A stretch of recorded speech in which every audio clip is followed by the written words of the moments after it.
Welcome to the SI learning step toward the success. मैं सैयद मुजाहिद सैफी हाजिर हूँ एक नए सेशन के साथ, जिसमें हम डिस्कस करेंगे उर्दू पेडागोजी का 5वां चैप्टर, जो है तदरीसी आमोजिशी मवाद, जिसे हम इंग्लिश में कहते हैं टीचिंग लर्निंग मटेरियल।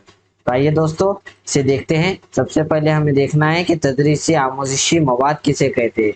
तो दोस्तों इन शॉर्ट, आसान लफ्जों में हम अगर कहें तो तदरीस व आमोजिश को मौसर बनाने के लिए जिन वसाइल का इस्तेमाल किया जाता है उन्हें ही तदरीसी आमोजिशी मवाद कहते हैं।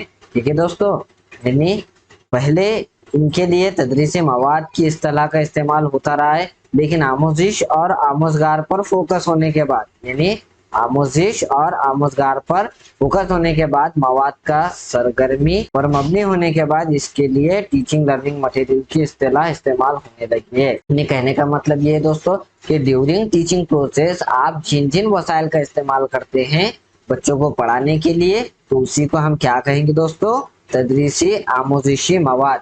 जैसे कि आपका चौक से लेके डस्टर, ठीक है, ब्लैक बोर्ड से लेकर आपकी दरसी किताब, ठीक है, ये सारी चीजें क्या होंगी दोस्तों, तदरीसी आमोजिशी मवाद होंगी।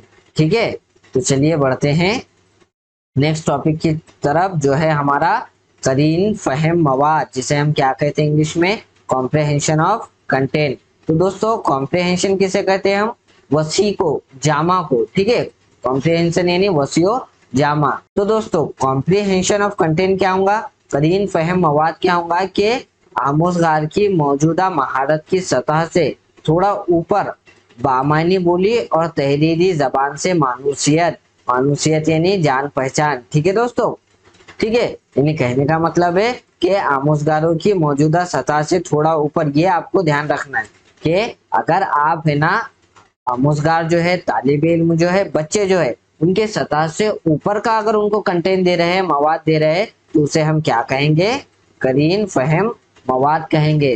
ठीक है दोस्तों, तो दोस्तों इसके लिए उस्ताद को चाहिए कि दरसी मवाद के अलावा इजाफी तदरीसी मवाद फराहम करे। ठीक है, करीन फहम मवाद कब पॉसिबल होगा, जब उस्ताद अपने तुलबा को दरसी किताब के अलावा जो है मवाद फराहम करेंगे। ठीक है, एक नोट आपको ध्यान में रखना है दोस्तों, ये भी पॉइंट इंपॉर्टेंट है आपके एग्जाम पॉइंट ऑफ व्यू से, ये पॉइंट भी इंपॉर्टेंट है, और ये भी आपको जहन नशीन करना है कि करीन फहम मवाद जो है इसे काबिले इदराक मवाद भी कहा जाता है दोस्तों। ठीक है, तो काबिले इदराक मवाद का मतलब है आमोजगारों की सतह से थोड़ी ऊंची सतह की जबान। ठीक है, तो कहने का मतलब वही हो रहा है यहाँ पर भी, आमोजगारों की सतह से थोड़ी ऊंची सतह की जबान से साबिका कहो या मानूसियत कहो या जान पहचान कहो, क्या होंगी, करीन फहम मवाद में आएंगी। ठीक है दोस्तों, तो दोस्तों नेक्स्ट टॉपिक है हमारा मवाद की तैयारी के उसूल। ठीक है, तो आपको एग्जाम में मवाद की तैयारी से रिलेटेड क्वेश्चन आएगा या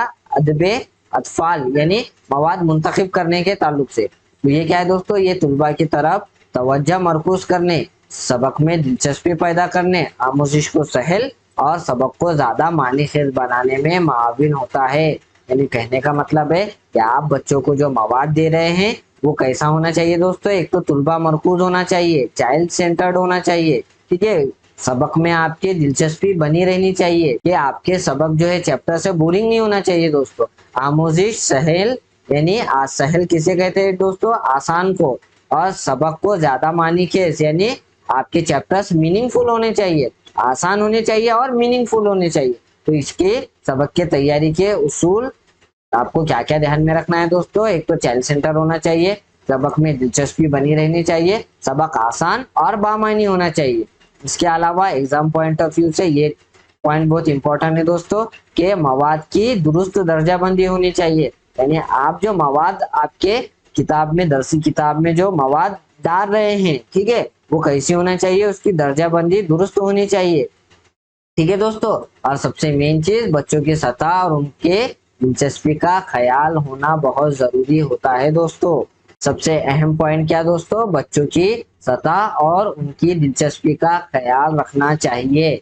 ठीक है दोस्तों, तो चलिए दोस्तों नेक्स्ट टॉपिक की जानिब बढ़ते हैं, जो है तदरीसी आमोजिशी वसाइल की किस्में। तो दोस्तों मेजरली हमारे पास 3 तदरीसी आमोजिशी वसाइल की किस्में। सबसे पहला है दोस्तों समाई वसाइल, ठीक है, दूसरा है बसरी वसाइल और तीसरा है समाई बसरी वसाइल। समय वसाइल यानी क्या होता है दोस्तों, ऑडियो एड्स, ठीक है, और बसरी यानी विजुअल एड, ठीक है, और समय बसरी यानी ऑडियो विजुअल एड्स। तो बढ़ते हैं हमारे पहले टीचिंग एड की जानिब, जो है समय वसाइल। क्या है दोस्तों, समय। समय यानी क्या होता है दोस्तों, सुनने को कहते हैं, ठीक है। समय वसाइल, तो समय वसाइल कैसे होंगे, इसका ताल्लुक सुनने से होता है, यानी इसके जरिए आमोजगार इल्म हासिल करते हैं, यानी बच्चे सुनकर अगर इल्म हासिल कर रहे हैं, जिन वसाइल के जरिए बच्चे सुनकर इल्म हासिल कर रहे हैं, उन वसाइल को क्या कहेंगे, हम समई वसाइल कहेंगे। तो ये कौन कौन से हो सकते हैं दोस्तों, एक लाउड स्पीकर, आपका देखिए दोस्तों यहाँ पर लाउड स्पीकर दिखाई दे रहा है, फिर आपका है टेप रिकॉर्डर, ठीक है, फिर फोनोग्राम, फिर ग्रामोफोन या फिर रेडियो, ठीक है दोस्तों। एक इंपॉर्टेंट पॉइंट है दोस्तों, ये आपको एग्जाम में पूछा जाता है कि पैटर्न को अंदरून का हिस्सा बनाने के लिए ड्रिल बतौर हिकमत अमली की वकालत करता है। कौन करता है दोस्तों, समय लिसानियत करता है, यानी पैटर्न को अंदरून का हिस्सा बनाने के लिए ड्रिल। ड्रिल यानी क्या होता है दोस्तों, प्रैक्टिस। ड्रिल, आप जो बच्चों की प्रैक्टिस लेते हैं उसी को ड्रिल कहते हैं। तो ड्रिल बतौर हिकमत अमली की वकालत कौन करता है, समय लिसानियत करता है, ठीक है दोस्तों। हमारा तदरीसी आमोजिशी वसाइल कौन सा है, बसरी वसाइल, ठीक है, जिसे इंग्लिश में क्या कहते हैं, विजुअल एड। तो इसका मतलब क्या है दोस्तों, ऐसे वसाइल के बच्चे देख करके अपना इल्म हासिल करते हैं। आमोजगार तुलबा और बच्चे देख कर इल्म हासिल करते हैं, ऐसे वसाइल को क्या कहेंगे, हम बसरी वसाइल कहेंगे, ठीक है। इसका ताल्लुक देखने से होता है, इसके जरिए आमोजगार देखकर इल्म हासिल करते हैं। बसरी वसाइल के जरिए तुलबा देखकर बआसानी जबान सीख सकते हैं। मंदरजा झेल क्या है, बसरी वसाइल है। तो सबसे पहले चार्ट हो गए, ठीक है, चाहे वो अलीफ बे के चार्ट हो या पहाड़ों के चार्ट हो। फिर उसके बाद नक्शे, नक्शे भी जो है बच्चे देखकर क्या कर सकते हैं, याद कर सकते हैं, ठीक है। फिर अखबार, ठीक है, तख्ते-ए-सिया या दरसी किताब आपकी, ये सारे के सारे क्या है दोस्तों, बसरी वसाइल है। और एक इम्पोर्टेंट पॉइंट आपको ध्यान में रखना है दोस्तों, नोट के अखबार जबान के क्लासरूम का सबसे मुस्तनद मवाद है। आपको ये क्वेश्चन पूछा जाता है कि जबान की क्लासरूम का सबसे मुस्तनद मवाद कौन है, तो आपको क्या जवाब देना है दोस्तों, अखबार है, ठीक है। तो दोस्तों नेक्स्ट हमारा जो वसाइल है वो क्या है, समाई बसरी वसाइल, जिसे हम क्या कहते हैं दोस्तों, ऑडियो विजुअल एड्स कहते हैं। तो ऐसे वसाइल कि जिनमें बच्चे सुन भी सकते हैं और देख भी सकते हैं, ठीक है। तो ऐसे वसाइल कौन कौन से हैं, तो बच्चे इल्म हासिल करने के लिए सुन भी रहे हैं और देख भी रहे हैं। तो ऐसे वसाइल कौन कौन से हो सकते हैं दोस्तों, आपका यूट्यूब, ठीक है, यूट्यूब में आप बच्चे जो है वीडियो देख भी सकते हैं और सुन भी सकते हैं। उसके अलावा प्रोजेक्टर, फिर कंप्यूटर या टेलीविजन, इन सब के जरिए बच्चे देखते भी हैं, सुनते भी हैं और अपने इल्म की तश्कील करते हैं। तो ऐसे वसाइल को हम समय बसरी वसाइल कहते हैं, ठीक है। तो नेक्स्ट टॉपिक है दोस्तों हमारा जबान का निसाब। इंतहाई अहम तरीन टॉपिक है, इससे एग्जाम में क्वेश्चन पूछे जाते हैं। तो सबसे पहले देखते हैं जबान का निसाब क्या है। जबान के निसाब में जबान की तदरीस और आमूजिश के लिए मकासिद, मवाद, तरीका, मौज़ूआत और अंदाज़े कदर शामिल होता है, ठीक है दोस्तों। इसके अलावा ग्रुप में किया जाने वाला प्रोजेक्ट दरसियात में जबान की एक हिकमत अमली है, ठीक है। ये भी पॉइंट आपके एग्जाम में पूछा जाता है दोस्तों, ठीक है दोस्तों। तो बढ़ते हैं हमारे नेक्स्ट टॉपिक की जानिब, जो है निसाबी किताब या दरसी किताब। तो दोस्तों निसाबी किताब तदरीस व आमोजिशी अमल का बुनियादी जुज़ है, ठीक है दोस्तों। हमारी जो टेक्स्ट बुक रहती है वो क्या है, एक इम्पोर्टेंट रोल अदा करती है दोस्तों। ये मौलिम को इस बात को समझने में मदद करती है कि तुलबा को क्या, कैसे और कितना सिखाना है। गर्ज ये है कि दरसी किताब तालिबे इल्म और उस्ताद दोनों के लिए रहनुमाई का काम करती है। सबसे अहम पॉइंट दोस्तों ये है कि जबान की दरसी किताब का मकसद जबान की सलाहियतों को फरोग देना है। ये एग्जाम में पूछा जाता है दोस्तों कि जबान की दरसी किताब का मकसद है क्या, जबान की सलाहियतों को फरोग देना। फिर ये क्या करता है, तालिबे इल्म और उस्ताद दोनों के लिए रहनुमाई का काम करता है, ठीक है। किताबें जितने सूझबूझ और एहतियात से तैयार की जाएंगे उतनी ही आमोजिश क्या होंगी, मौसर होंगी, बेहतर होंगी दोस्तों, ठीक है। तो चलिए दोस्तों अब हम देखते हैं दरसी किताब की क्या खुसूसियात होती है, ठीक है।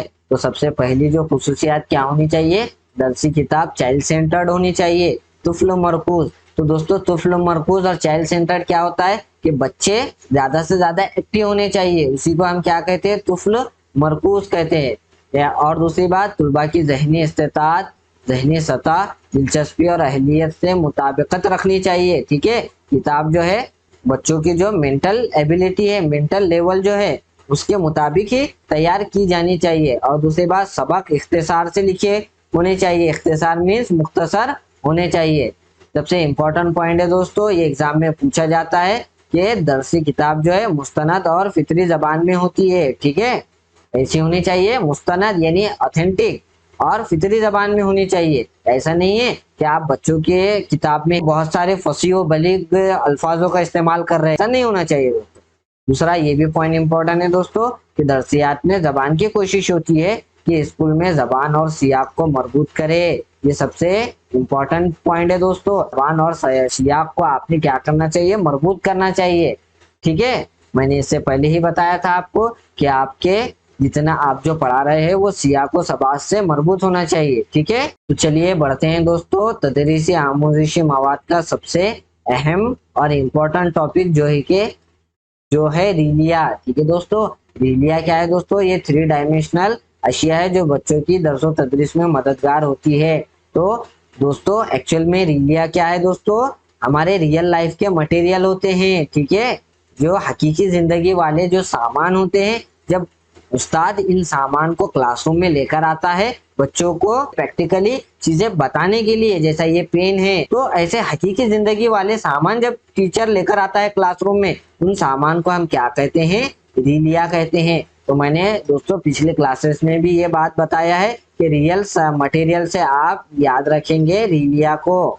ठीक है, रीलिया क्या है, आपके रियल मटेरियल है, रियल से आप क्या याद रखेंगे, रीलिया याद रखेंगे। जैसे यहाँ पर देख सकते हैं आप, ये दोनों डायग्रामों में आपके रीलिया यानी रियल हकीकी जिंदगी वाले सामान व अशिया मौजूद है। ठीक है दोस्तों, तो इस पर पूछे गए सवालात कौन कौन से देखते हैं दोस्तों हम, कि पहला सवाल है कि उस्ताद लफ्जियात की तदरीस के लिए घर से बर्तन और खिलौने लाता है ताकि उन्हें सियाक में इस्तेमाल कर सके। निशिया को क्या कहते हैं, हम रीलिया कहते हैं दोस्तों। ठीक है, दर्ज झेल में से कौन जबान की तदरीस व आमोजिश का रीलिया है, कलम, पेंसिल, चम्मच जैसे सामान, हकीकत में जिंदा इंसान, जबान का हकीकी इस्तेमाल या अपनी जबान में बोलना। तो ये रीलिया क्या होता है दोस्तों, कलम, पेंसिल, चम्मच यानी रियल लाइफ वाले जो मटेरियल रहते हैं, हकीकी जिंदगी के सामान जो रहते हैं, उन्हीं को हम रीलिया कहते हैं। ये 6ठी जमात का उस्ताद लफ्जियात की तदरीस और बोलने की सरगर्मी के लिए बहस शुरू करने के वास्ते बहुत सी चीजें और मवाद लेकर आता है। जबान की तदरीस में इन मवाद को क्या कहते हैं, रीलिया कहते हैं दोस्तों। तो उम्मीद करता हूँ दोस्तों कि आपको ये सेशन पसंद आया। अगर वाकई आपको ये सेशन पसंद आया तो प्लीज लाइक कीजिए, शेयर कीजिए और सब्सक्राइब करना ना भूलें हमारे यूट्यूब चैनल SI लर्निंग।